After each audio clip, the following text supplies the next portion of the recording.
Hi, it's Kim Marshall from Kiss Goodbye to Anna.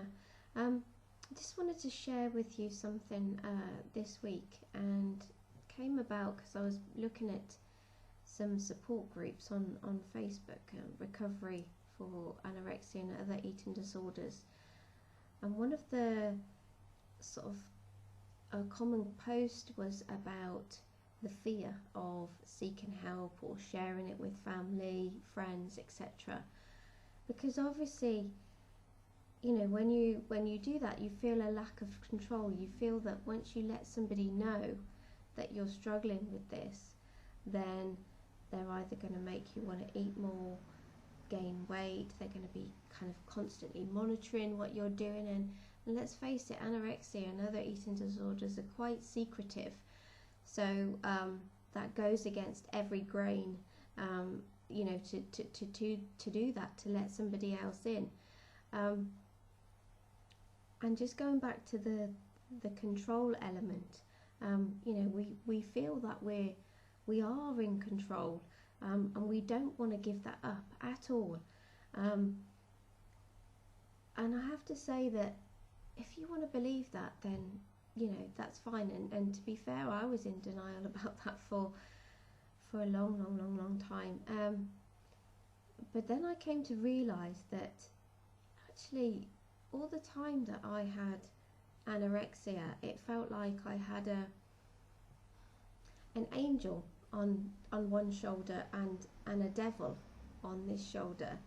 And the angel would be telling me, you need to eat, you haven't eaten anything today, you've got to eat in order to survive, in order to live, would tell me sort of like all these things that I'd got going on in my life, that I should sort of fight for, etc. But the devil on the other side would be saying, no, absolutely not, that I was, that they were the only person that I could depend on. Everybody else had abandoned me, and that I could depend on nobody else, that I was there for them no matter what. I was nothing on my own. If I ate that apple, then I was gonna be fat, I would be so heavy the next morning, I would gain so much weight. All of these demands that were put on me. And as I said, it was a constant battle between the two, and I felt in the middle of everything. Everything that was going on, my head was just a nightmare. I was tortured every 5 minutes of every day. I thought about food. I couldn't stop thinking about food. When if it was about avoidance of food, how would I avoid it? If I got to the point where I needed food, okay, what was I gonna have? If I'd kind of gone past that, maybe I had some episodes of bulimia as well, so it might have been planning a binge. If you thought of my life as a pie chart, and you kind of divided it into sections of what my life was and what it was evolved, I gotta say that the majority of the chunk of it was my eating disorder. And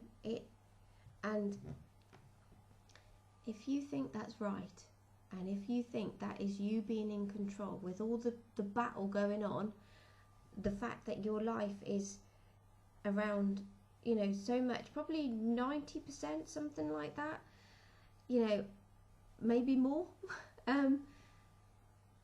if that's you being in control, then that's wrong. That you need to see differently. If that is what is stopping you from getting help, getting support, please do it anyway. Please know that you are not in control. And yes, I know that reaching out is scary, and I know that you think that it will involve you know, having people that will be getting you to think about your weight and food and all that stuff, but it doesn't have to be like that. You know, as I've said before, I don't operate like that, and I'm sure that there are people out there that don't have to deal with those sorts of things with you. That can come later. It can be about addressing the real reasons why you've got an eating disorder right now. You know, what happened in your life that you feel that you couldn't cope with, you couldn't control, all of the underlying issues, all the negative beliefs about yourself, you know, that maybe, you know, you feel worthless, you feel inferior, you feel unattractive, you're not good enough, all of these things that you're beating yourself up about and keeping your eating disorder there. Even beliefs about whether you feel that you can recover or not, they are keeping you trapped. So please, please, please, please, please be aware that you are not in control, however much you feel that you are.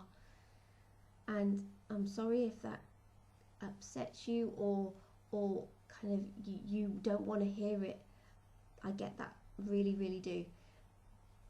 But if you are not ready to accept that right now, but kind of in a little bit of time it gets you to that place of awareness sooner, then I'm okay with that. I'm quite happy with that, because once you've accepted that you're not in control, then you will be more likely to move forward with this. You'll be more likely to look for help and support, and that's what I want you to do, and I make no apologies for that. So please, whether it's me, whether it's somebody else, it's fine. Just please contact somebody today.